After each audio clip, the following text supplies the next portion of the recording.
तो चलिए आज हम लोग एक नए सवाल की ओर आगे चलने जा रहे हैं। क्या है हमारा सवाल?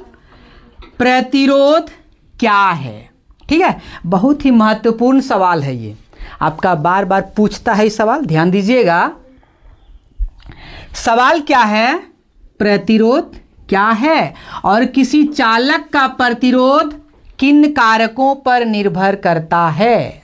नहीं तो हमने जवाब में क्या लिखा कि प्रतिरोध किसी चालक पदार्थ का वह गुण होता है जो विद्युत धारा की प्रवाह में रुकावट डालता है, यही ना। तो आपने क्या जाना कि मान के चलिए आपके पास एक कोई चालक है।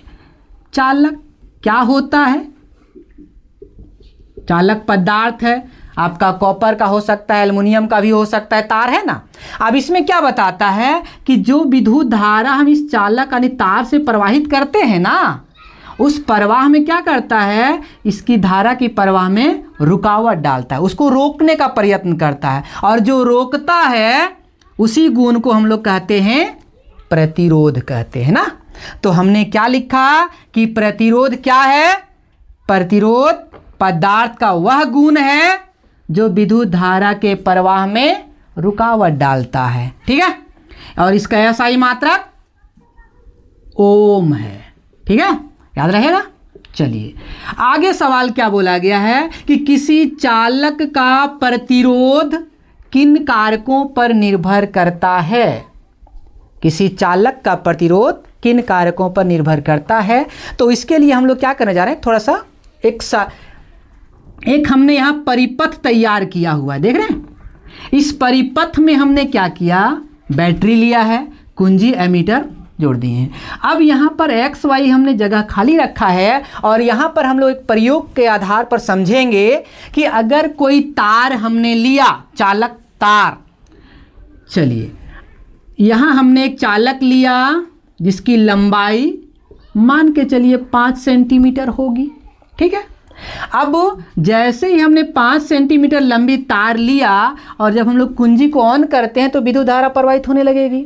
उसके बाद हम लोग एमीटर का पाठ्यांक हम नोट कर लेते हैं, तो क्या उसकी लंबाई को दोगुना कर देते हैं तो धारा का मान सीधे आधा हो जाता है, और अगर उसकी मोटाई को वृद्धि कर देते हैं तो भी धारा का मान बढ़ जाता है ना। तो इसका मतलब हम क्या समझा कि हर चालक का जो प्रतिरोध होगा, जो धारा में रुकावट डाल रहा है, वो अलग अलग है ना। तो हमने जो यहाँ लिखा था कि किसी चालक का प्रतिरोध निम्न कारकों पर निर्भर करता है, तो पहला क्या हो गया, चालक की प्रकृति। अब देखिए चालक की प्रकृति क्या हुआ, मतलब अगर मान के चलिए हमने पहले एल्युमिनियम तार लिया, फिर दूसरी बार आपने कोई दूसरा तार कॉपर वाला तार ले लिया। अब दोनों में जब आपका एल्युमिनियम तार लिए थे और कॉपर तार लिए थे, क्या दोनों का पाठ्यांक सेम हुआ?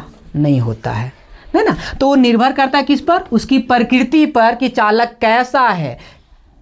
दूसरा आपका क्या कहता है, चालक की लंबाई पर, क्योंकि हमने जब चालक की लंबाई को दोगुना कर दिया तो धारा क्या हो गया, आधी हो गई, है ना।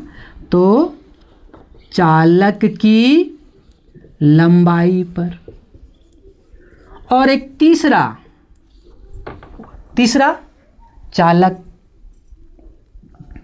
की मोटाई पर, या फिर उसके अनुप्रस्थ काट के क्षेत्रफल पर, है ना। चालक के अनुप्रस्थ